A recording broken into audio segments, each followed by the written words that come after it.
Assalamualaikum warahmatullahi wabarakatuh. Saya Risa Lailatul Qurania dengan NIM 083 dari kelas 6C. Di sini saya akan mempresentasikan hasil praktikum mengenai makhluk hidup melakukan adaptasi. Adaptasi pada tumbuhan, eceng gondok, lidah buaya, dan pohon singkong.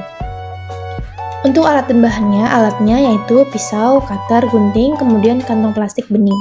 Untuk bahannya, tumbuhan air eceng gondok, tumbuhan lidah buaya, serta tanaman singkong. Untuk hasil pengamatan pada tanaman eceng gondok bisa dilihat di gambar 1 ada akar eceng gondok, di gambar 3 ada daun eceng gondok.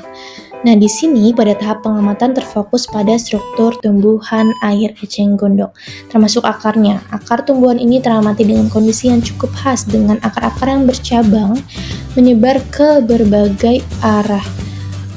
Kondisi ini sesuai dengan adaptasi tumbuhan air untuk menyerap nutrisi dan mengekang karya pada substrat di perairan. Selain itu, pengamatan juga dilakukan terhadap batang tanaman.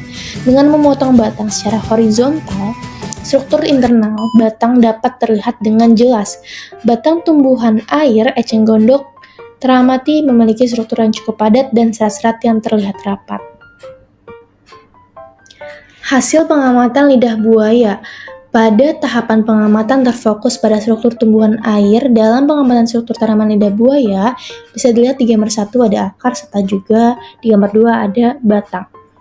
Nah, di sini pada akar dan batangnya, akarnya lidah buaya ini terlihat kuat dan serat-seratnya tampak kokoh. Meskipun tanaman ini sering ditemukan tumbuh di tanah yang kering, akarnya mampu menyerap air dengan efisien dan menyimpannya dalam jaringan-jaringan khusus untuk bertahan dalam kondisi kekeringan.